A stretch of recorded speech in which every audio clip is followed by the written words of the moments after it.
Yep, you got me. I was wrong about Rory McIlroy today at Augusta National. I eat my crow the way all those patrons at Augusta National were eating their pimento cheese sandwiches, the most famous sandwich at the Masters. Rory McIlroy did win the Masters, but I was right about this. He also lost the Masters 3 times on Sunday, on one of the wildest Masters Sundays ever. I love Masters Sunday. I still think it's the greatest day in sports. Better than the Super Bowl Sunday, better than any Game 7 of a World Series or an NBA Finals. And this one lived up to the hype with one of the wildest roller coaster rides to a green jacket we have ever witnessed, and one of the most glorious. I have never, ever seen a happier winner of the Masters, a more relieved winner of the Masters than Rory McIlroy just was. I have never, ever seen more friends and more family be happier for the winner of a Masters than I got to watch via CBS as Rory took his victory walk up from the 18th green to the clubhouse.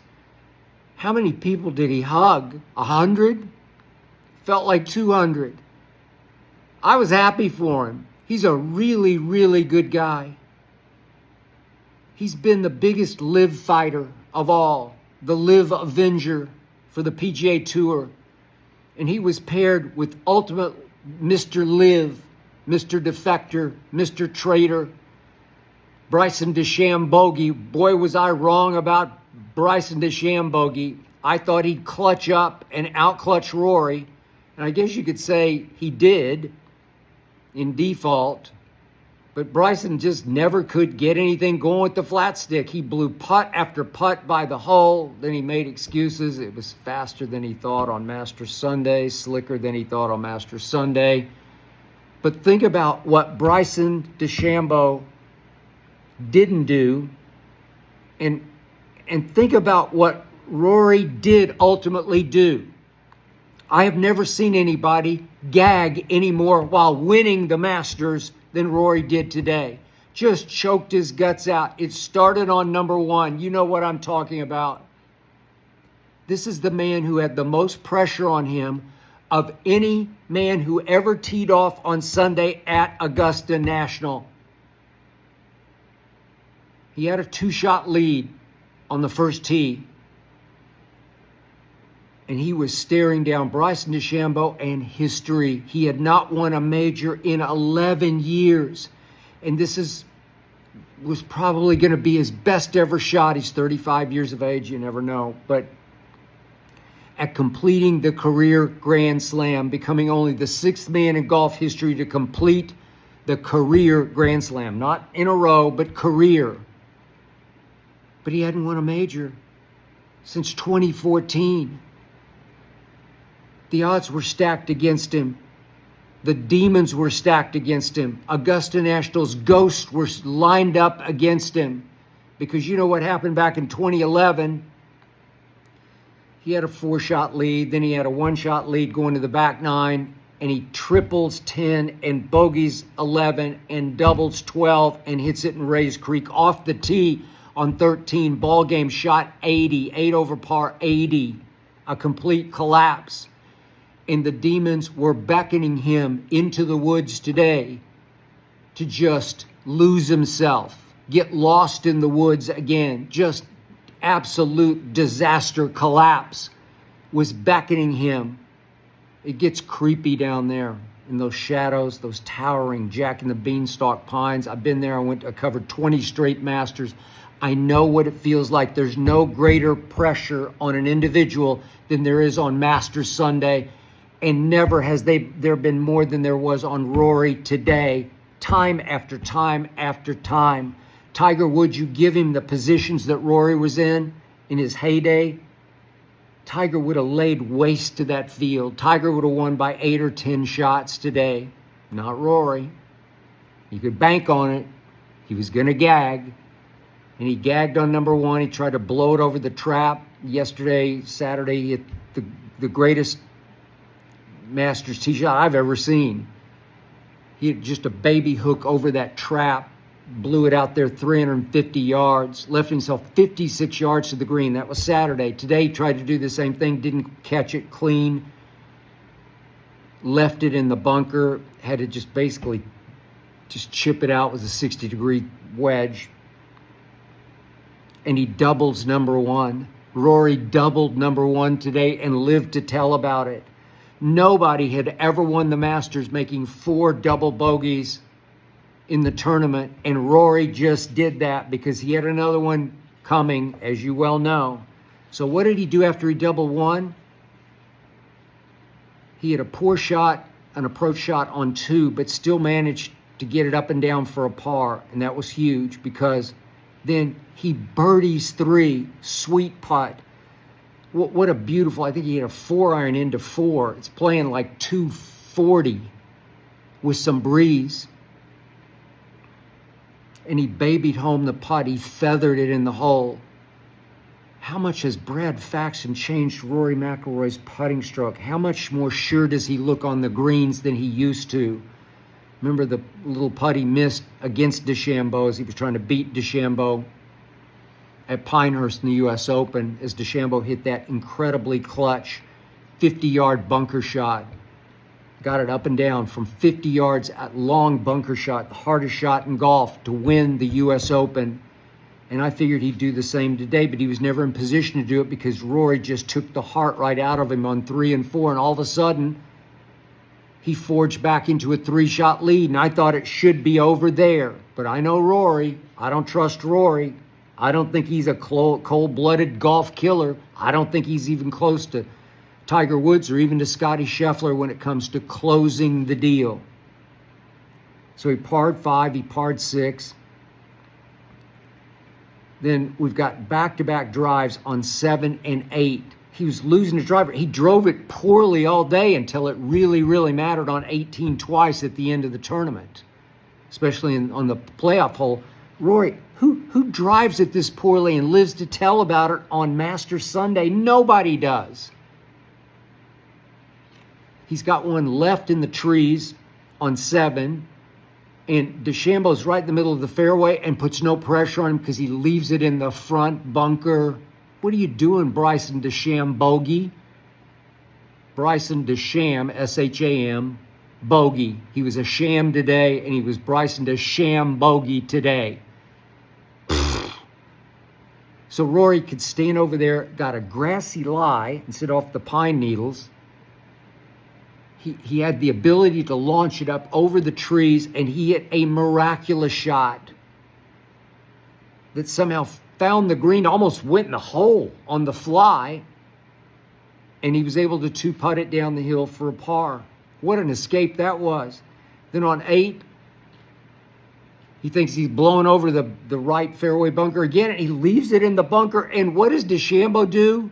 He follows him right in the bunker. And it was weird. DeChambeau just talked about it on CBS. Looked like he hit a great shot, and somehow it trickled off to the right and then caught the edge and trickled down into the bunker. And both of them had to give up a shot there, and both of them ended up making par on an easy birdie hole for both of them. Then here comes Rory right back with a booming, crushed bomb of a drive over the trees on 9, down into position A. Feathers home another putt. God, he was putting sweet today for a birdie. And then he turns right around on his demon hole, the one that he tripled in 2011, and he birdied 10 to go 4 up. And I'm saying, ball game over. I congratulated him. And then Bryson hits it in the water on 11, which is the cardinal sin. Ben Hogan said, if I even hit it on the green on Sunday on 11 on my second shot, you know I missed the shot. The golden rule is just play out to the right and then chip it down in the green. Avoid the pond. And Bryson hooked it into the pond trying to go for the flag. And yet, Rory came up short with his chip, missed the putt, bogey. Well, door slightly ajar. Then he had a fairly easy par on 12. And then 13, he's still 4 up, and it's like, just waltz home. Your victory walk up 18 actually started on 12. or so we thought. So he goes 3-wood, 7-iron, and he's got just a little, I don't know if it's a 60 degree, just a little wedge, just a little pitch shot into 13, the par 5, and he hits it in the water. What? He gags, he chokes, he unravels, he hit it in the water. And I thought, my God, this is unbelievable. And he followed it right up on 14 with another bogey. And all of a sudden the door swings wide open for Aubert, maybe Scotty Scheffler, and definitely for Justin Rose. And I'm thinking, Rory, what are you doing? You lost the Masters on number 1, then you fought it back and got in control of it and won it, and now you've lost it. And what do you do on 15, Rory? You hit another shot of your life. You hit the 6-iron in there from 210 on Saturday off a downhill lie. This time you pulled your drive way too far left. You've got to hook the ball, hard hook it around the trees. And Rory hit a 7-iron up there about, 6 or 8 feet. Missed it, but easy tap-in birdie. And all of a sudden, it looks like you're back in control. And you par 16 with a great tee shot. And then 17, from the right side of the fairway, you hit a 9-iron that seemed like it hung up in the heavens for about 5 minutes. You're screaming, go, go, go. And it went. Left you, 4 feet maybe for a birdie, and you made it. And I'm thinking, case closed. You did it again. You came back. And I'm thinking, the only thing you could mess up is that shoot up 18. I've been there so many times. I look at it and I think, how would I hit anything but like a 9-iron through that shoot? Rory hit his driver through the shoot. He's in position A, just to the right of the fairway bunker. He's got a gap wedge in, and he pushes it into the right sand, the right side bunker on the green side bunker, and can't get it up and down, miss the putt, and we have a playoff. And I'm thinking, wait a second, you lost the Masters, then you won it, then you lost it on 13, but you won it back on 15, and then 17, and then you blew it on 18, and now you got to go win it in the playoff. And I'm thinking, what are you doing? You're just being Rory McIlroy. So this is why this 35-year-old man, the nicest guy in golf, too nice for his own good, no real killer instinct, this is why he really impressed me. He hit an even better drive through the chute on the playoff hole against Justin Rose. It was a bomb. He was 35 yards ahead of Justin Rose. And Justin Rose does what Bryson DeChambeau bogey couldn't do today.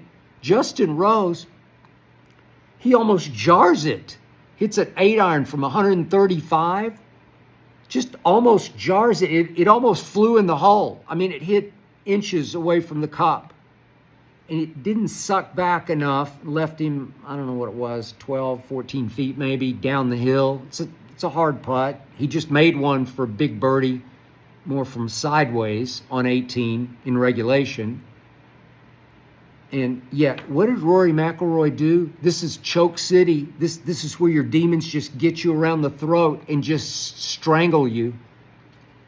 And you blade your little, you just got like 100 yards. It's just a wedge shot. It's a pitch shot. And instead, he hits it perfectly.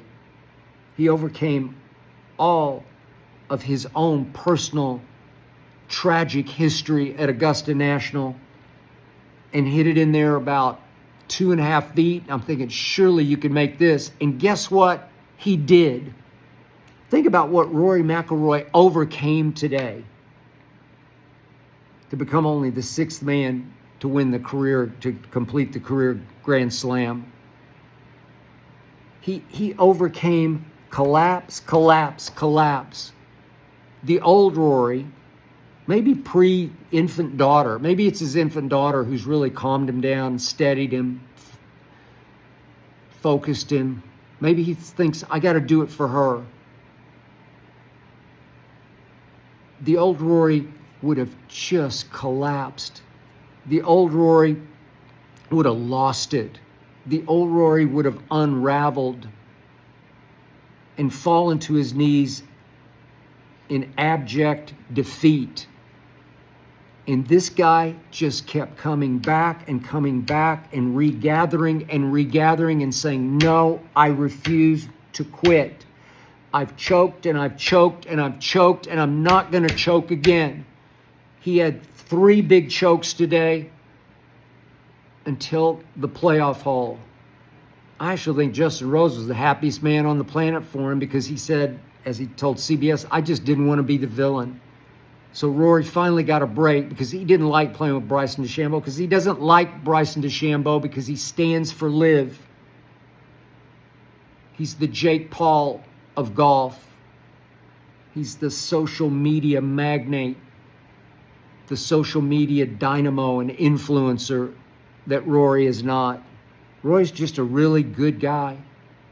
Rory is the LeBron James of golf.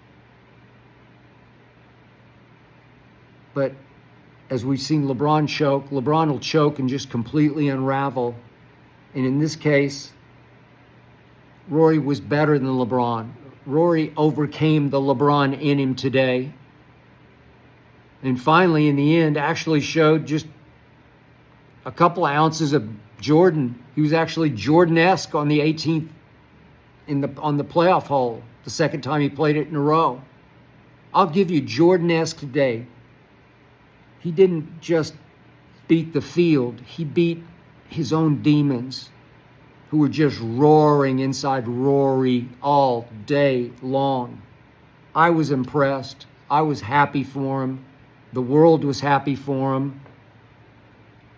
In the end, it was just meant to be. In the end, it was a beautiful thing to watch.